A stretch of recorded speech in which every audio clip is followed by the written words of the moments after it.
श्री स्वामी समर्थ. कसे आहात सगळे? मस्त ना? चला तर मग आपण आजचा नवीन व्लॉग सुरू करू.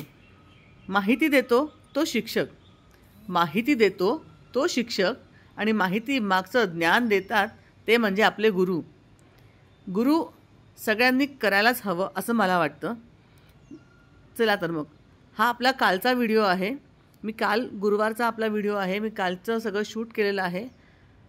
आणि सगळ्यात महत्त्वाचं म्हणजे ना, मी काल पहिल्यांदा कॅमेरासमोर येऊन बोलण्याचा प्रयत्न केला आहे.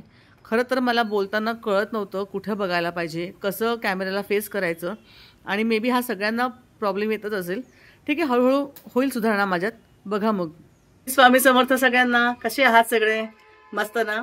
आज मी पहिल्यांदा अशी लाईव्ह ब्लॉगिंग करते. लाईव्ह म्हणजे व्हिडिओ जाणार तुम्हाला रेकॉर्डेड, पण मी पहिल्यांदा समोर येऊन असं स्वतः काहीतरी बोलते. ॲक्च्युली मला खूपदा असं मी विचार करत होते की सगळ्यांशी बोलावं स्वतःहून छान, पण मला काय माहिती, मला खूप असं हेजिटेट होत होतं. आणि मला मेन कळतच नाही कुठे कॅमेऱ्यात बघायचं, कसं करायचं. आणि मे बी हा सगळ्या नवीन युट्यूबर्सना हा प्रॉब्लेम असेल. तर चला, असं हळूहळू करता करताच मे बी सवय होईल मला पण. चला, कसे आहात सगळे? आज आपला गुरुवार, आपल्या आज स्वामींची पूजा झाली आहे. तुम्ही बघा, तुम्हाला दाखवते मी आपल्या स्वामींची पूजा कशी झाली आहे. मस्त. हे बघा आपले स्वामी, बघा.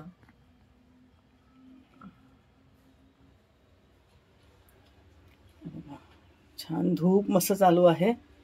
आपल्या देवांची पण छान पूजा झाली आहे.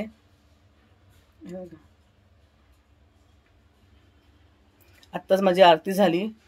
स्वामींचा जय जयकार झाला. हे बघा, तुम्हाला माहिती आहे का हा सगळा जय जयकार? ही आपली प्रार्थना आहे, माझं नेहमी असतं. आता हे बघा, आपले लक्ष्मी आई, श्रीयंत्र, बालाजी भगवान, आपल्या 5च्या कॉईनची पूजा. तुम्हाला आता हळूहळू सगळं एका व्हिडिओत मी सगळं सांगणार आहे. आपला हा मंगल कलश आणि आपले हे देव बाप्पा. कशी वाटली माझी आजची पूजा? छान आहे ना? असंच आपण सगळे मिळून एकत्र पूजा करत जाऊ, स्वामी सेवा करत जाऊ. आणि मे बी जसे मला अनुभव येतात छान, छोटे मोठे येत असतात अनुभव, तसे तुमच्या सगळ्यांचे सुद्धा स्वामी काय प्रॉब्लेम्स असतील, काही तुमच्या छोट्या मोठ्या कुरबुरी असतील शरीराच्या, मनाच्या, शारीरिक, आर्थिक, मानसिक, सगळ्या त्या स्वामी नक्की दूर करतील. तुम्ही फक्त स्वामी सेवा करत राहा. आणि मला असं वाटत नाही की असं तुम्ही स्वामी सेवा केली आणि तुमची तक्रार दूर नाही झाली. तुम्ही फक्त मनापासून स्वामी सेवा करा, श्रद्धेने करा. स्वामींना तुम्ही आतून हाक मारा आणि त्यावर 100% विश्वास ठेवा. बघा, नक्की स्वामी तुमची सगळे चांगली इच्छा नक्की पूर्ण करतील. थोडा वेळ लागेल, कारण आपल्या पाप पुण्याचा हा बॅलन्स असतो. त्याच्यामुळे आपलं जर का पाप काही असतील, काही त्याचे हावी असतील, तर ते पुण्य थोडंसं जास्त तुम्हाला कमवावंच लागेल. तुम्हाला स्वामी सेवा करावीच लागेल.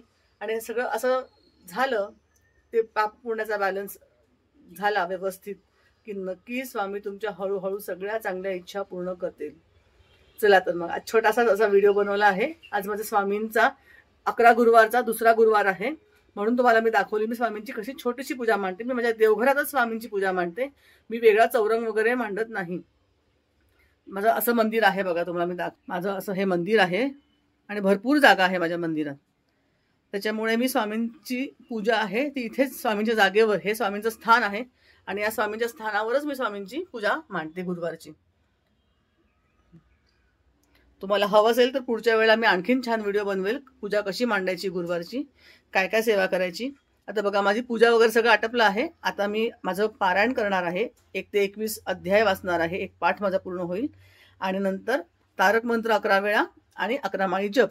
तर आता मी वाचन करते नेहमी सकाळी, आणि संध्याकाळच्या वेळेला, 3 सांजेच्या वेळेला जेव्हा आपण दिवाबत्ती करतो त्यावेळेला मी आपलं तारक मंत्र म्हणते आणि 11 माळी जप करते.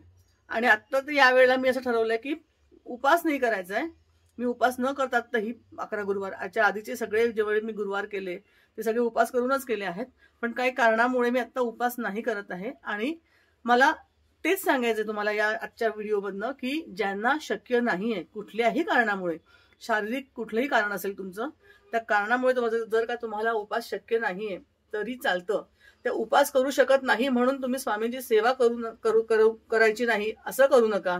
किंवा स्वामींची तुम्हाला 11 गुरुवार करायचे आहेत तर ते गुरुवार तुम्ही उपास करू शकत नाही म्हणून करणार नाही असं करू नका.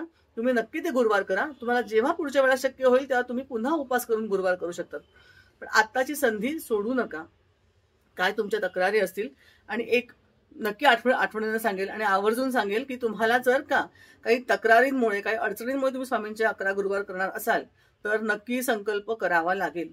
संकल्पयुक्त तुम्ही जर काही सेवा केली तर तुमची नक्की मनोकामना पूर्ण होईल. स्वामी तुम्हाला पहिल्या, दुसऱ्या, तिसऱ्या, चौथ्या अशा 11 गुरुवारमध्ये कधी ना कधी तुम्हाला प्रचिती देतील की तुमची मनोकामना पूर्ण होतीये. तुम्हाला कुठेतरी पूर्ण होईल 100% किंवा तुम्हाला थोडीशी हिंट मिळेल, तुमची थोड्या दिवसांनी पूर्ण होईल, असं काहीतरी होईल. पण तुम्हाला हा अनुभव नक्की येईल. फक्त तुम्ही संकल्पयुक्त सेवा करा आणि मुख्य म्हणजे विश्वास ठेवून तुम्ही सेवा करा. स्वामी सेवा करण्यात कधीही तुम्ही कमी पडू नका. नक्की सगळी तुमची चांगली इच्छा नक्की पूर्ण होतील. चला तर मग आजचा मी छोटासा असा व्लॉग इथे संपवते. श्री स्वामी समर्थ. कसा वाटला माझा छोटासा प्रयत्न? जमतंय का मला? काही चुकलं असेल तर नक्की मला तुम्ही कमेंट बॉक्समध्ये सांगा. पहिलाच प्रयत्न आहे, थोडे शब्द मागे पुढे होऊ शकतात, त्यासाठी मी आधीच सगळ्यांची क्षमा मागते. हा आपला व्हिडिओ आवडला असेल तर लाईक करा, शेअर करा, सबस्क्राईब नक्की करा आणि सगळ्यांना श्री स्वामी समर्थ.